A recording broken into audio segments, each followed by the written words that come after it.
want the restoration of our republic. We want to educate, encourage, enable the power. We stand for integrity, honesty, self-reliance, self-defense, and most importantly, no compromise on our foundational principles. This is America's Voice Now. Find America's Voice Now on Facebook and at americasvoicenow.org. Here's Michael Evans.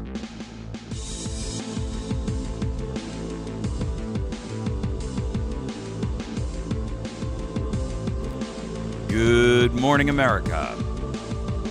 You're listening to America's Voice Now. My name is Michael Evans, and I will be your host this morning. We've got a few different topics we're going to cover, but our top stories are Lois Lerner and the IRS. In addition to that, we've got a tyranny alert we're going to talk to you about with the FEC, that's the Federal Election Committee or Commission, and they are gearing themselves up to be the new free speech police.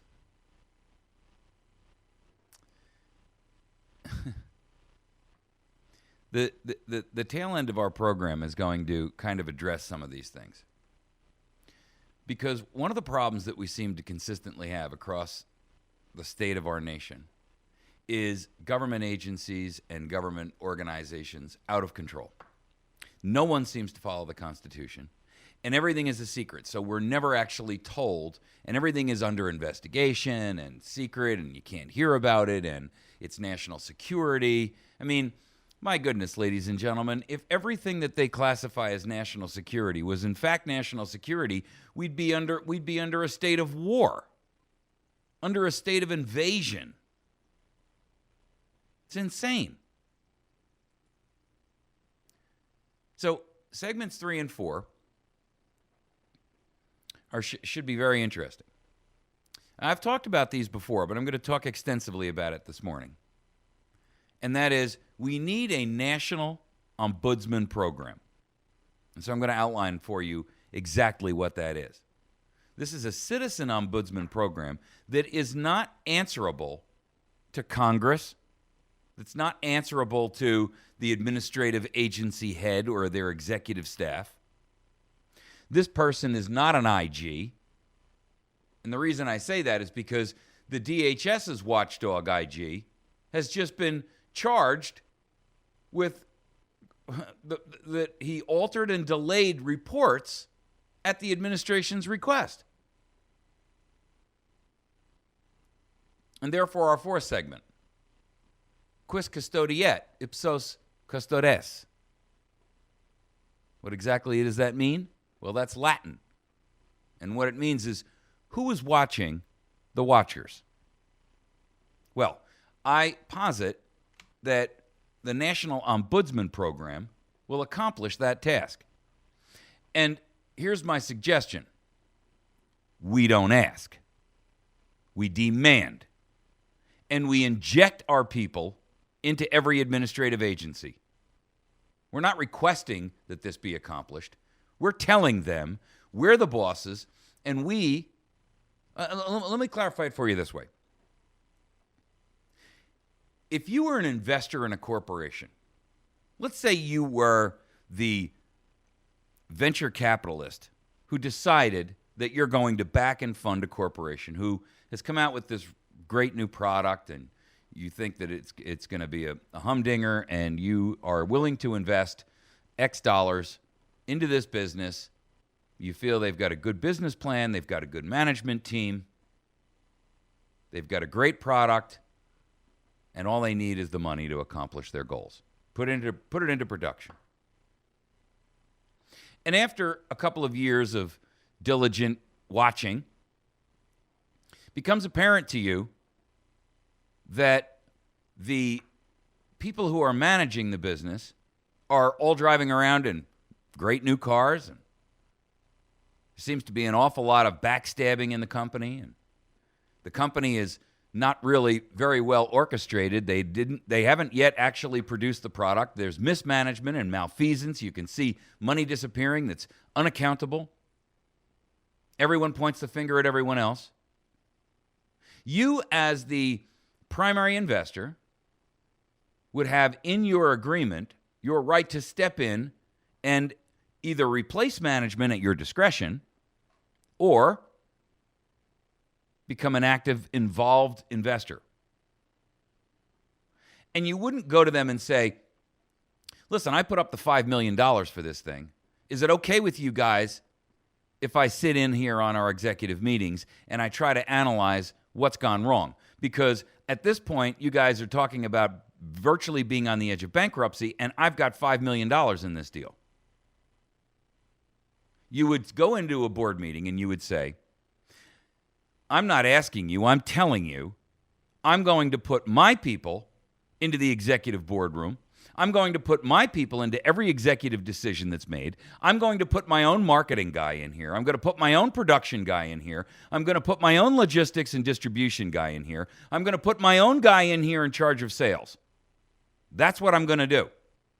And they're going to report back directly to me. And I'm not asking. That is the position we need to take. Let's get into our first topic so we don't get too dragged out on this. Here's my concern with the Lois Lerner news. You probably heard this. The House, including 6 Democrats, I might add, congratulations to them for doing the right thing, have voted to hold IRS Lois Lerner, a former IRS Lois Lerner, in contempt of Congress. Now, just so you understand the process of this, here's where the rubber meets the road, and here's why it matters not. When they hold her in contempt, the next step is for them to file an indictment. And this is what the media probably won't tell you, but this is how it works. The next step is an indictment. And that indictment is generally handled by the attorney general the attorney, district attorney for the U.S. attorney, I should say, in the district in which the crime has occurred, right? Which is D.C. Here's the problem. The guy who is the assistant attorney general, he's a toady of the DOJ. And he works and reports directly to Eric Holder.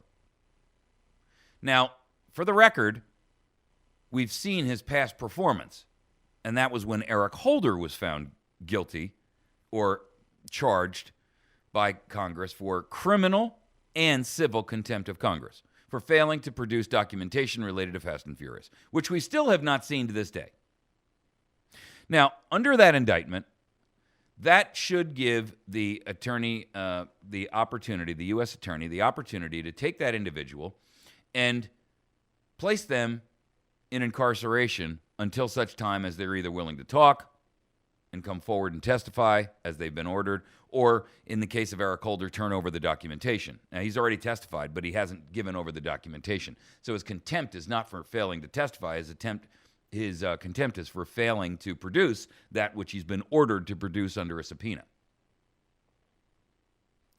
So while they've held her in contempt on a vote of 231 to 187, and by the way, for the record, Nancy Pelosi went to a fundraiser instead of voting, just so you know. The problem is that at this stage in the game, I'm not sure that we're actually going to get any traction here, because the Department of Justice is the organization that is required to now, the ball's in their court. They have to make the next move. And if past performance is any judgment of future performance, we can see that this is going to go nowhere. Now, in addition to that, turns out that the original demand that the lists that the IRS had compiled as a result of their investigations into the Tea Party organizations that were applying for 501c4s, what they were doing was asking for lists of the donors to these various organizations. And the whole point of a 501c4 is that you don't have to publish your donor list. And the reason for that is so that they cannot be later targeted or reviled or whatever. There can be no pushback against them at a later date. The IRS, in seeking their or in their questionnaires for these people that were seeking 501c4 status, were ordered to turn over their donor lists, which mysteriously and suspiciously appeared in the hands of a lot of Democratic operatives, Democratic Party operatives, almost immediately right after. They were published and all kinds of things. Well, they were ordered to destroy those lists, and they didn't. They did not destroy all the donor lists. And a check of those lists at the request of one of the committees has turned up that they audited 10% of those donors. Now, for the record, just so you understand, only less than 1% of Americans across the board are audited. Less than 1%.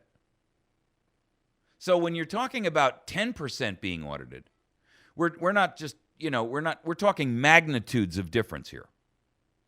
So that is confirmational proof, empirical proof, that the IRS was in fact doing exactly what they've been accused of doing.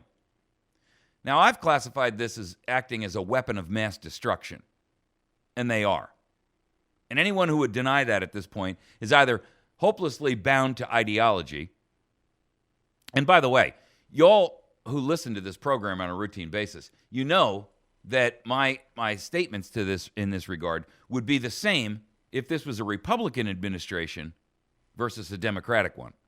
I hold no party allegiance or alliance to any point. In fact, both parties, and I've stated it effusively and repeatedly, both parties have utterly, totally, and devastatingly betrayed us. And both parties should be, frankly, outlawed. Outlawed. Eliminated. Barred from using those titles. They're both ideologues. They have the same goal, your enslavement. They just approach it from different perspectives. The Democrats would like to do it perhaps slightly more subtly, but the Republicans are just as bad. These are the folks that gave us the National Defense Authorization Act, the Patriot Act. I mean, these are the people that have given us limitations on our free speech. These are the people who have given us the drone strike capabilities against American citizens, indefinite detention of American citizens on American soil. The Republicans. It wasn't the Democrats, folks.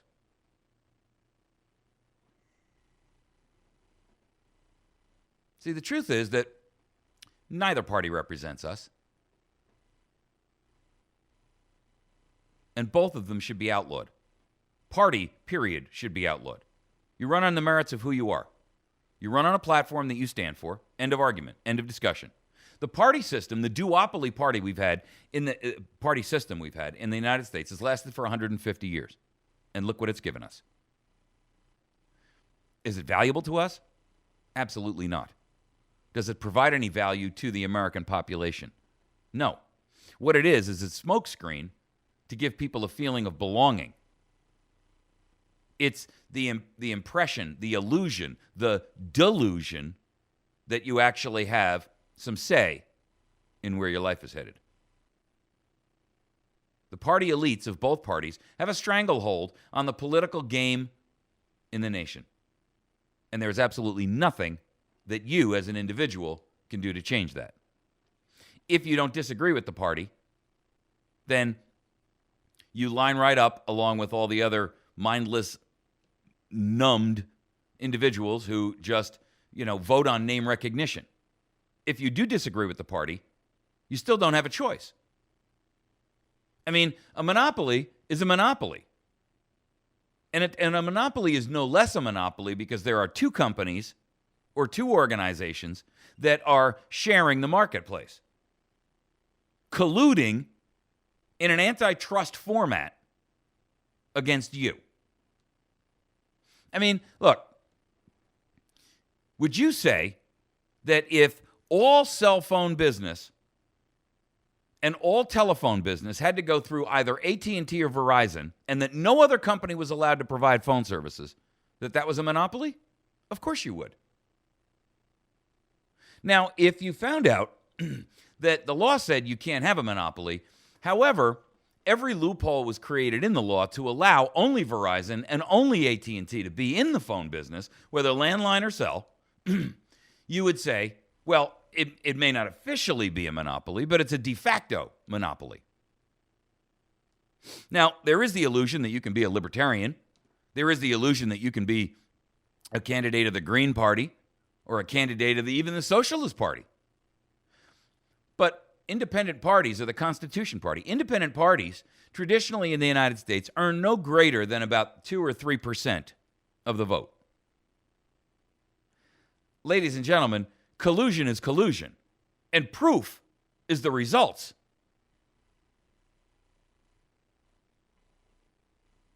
Nearly 1 in 10 donors were subject to an audit by the IRS. I got to tell you, when we talk about things like the IRS and Lois Lerner and Benghazi and all of these other scandals that are out there, and we're going to talk about another gigantic one in a moment, the FEC tyranny, Federal Election Commission. Yeah. What you have to realize is that these parties play a form of kabuki theater that is destined and designed to give you the impression and the feeling that someone's fighting on your side. But they're only fighting on your side as long as there's something in it for them. And that's the problem. That's not a representative Republican form of government. It's not. It's not a representative democracy either. It's an oligarchy. And that's not me saying that. That's Princeton University, and that's Northwestern University. They're the ones who said that.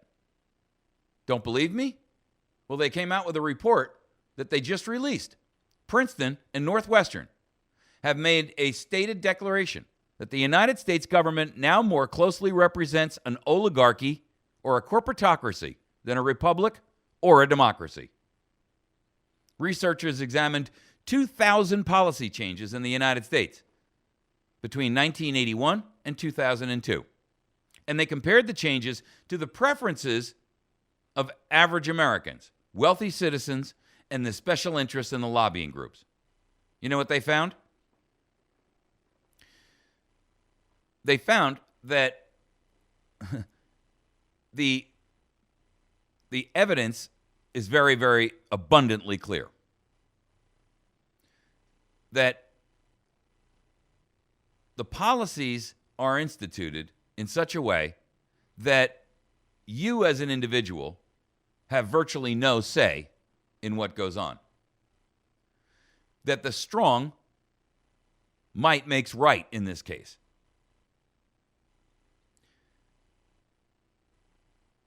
Policy is dominated by business organizations and the corporatocracy who buy the politicians to pass the laws and then utilize the police power of government to enforce their deployment against you. That's it. Furthermore, they also found that you as an individual have virtually zero input. That's pretty stunning coming from Princeton and Northwestern, which, would ordinarily be viewed upon or looked upon as bastions of liberal thought.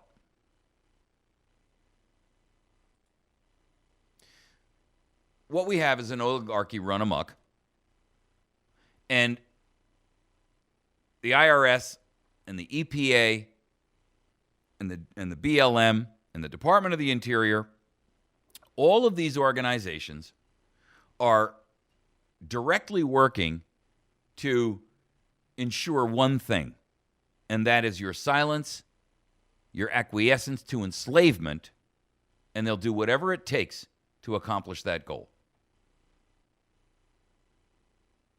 Do I believe that Lois Lerner will actually be held accountable? I don't. And I think you're going to watch and see over a period of time, any moves that are made against Lois Lerner will be undermined initially from the gate. And the reason why is because the truth is they don't really want to punish her. She's one of them. And when I say them, I mean both the Democrat and Republican parties. She is a political insider, a political elite, a statist. And they are all in that same genre. They can pass, theatrical votes. They can hold hearings. They can shout and yell and pull their hair out and, do it all on camera. But it bears no substance if at the end of the day, no one's punished. How many times have we seen these heads of agencies, but no one's ever punished? Ever. No one gets fired. No one goes to prison. There's never a perp walk. Never. Ever, ever, ever. I mean, they caught a guy the other day who spends 2 to 6 hours of every day of his workday watching porn at the EPA. That's what he does all day long, and we're paying for it. And he's not the first one. There was a case that broke a year or two ago, about a whole group of people in the SEC, Securities and Exchange Commission. I mean, I think it was 6 or 8 of them. And these people, there's one guy had so much porn downloaded, he ran out of hard drive space, and he was backing it up and storing it on extra hard drives and DVDs. I mean, mountains of it. He had a credenza full of it. That's what he does all day. He's sitting there masturbating on your money. He's not accomplishing his task. He's not accomplishing his mandates, his goals. You got to be kidding me. That's the government that we've chosen?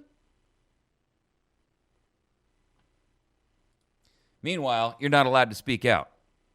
You're silenced. Well, we're going to talk about that in just a moment, because the FEC chair, the chairman of the FEC, the Federal Election Committee, is warning that conservative media is facing regulatory limitations and regulations just like PACs, political action committees. And I got to tell you, ladies and gentlemen, if this is allowed to happen, then this isn't a spark in the powder room in the magazine. This is a flaming torch. And I'm going to tell you, short of trying to collect our weapons, nothing will lead this nation into a civil war faster than this. It's going to cause a revolt that the United States has not seen since 1860 and 1776 before that. We're going to take a quick break. When we return, we're going to tackle this topic, tyranny alert. The FEC, is it to be the new free speech police? You can communicate with me directly at mike@americasvoicenow.org. Mike@americasvoicenow.org. We'll be right back.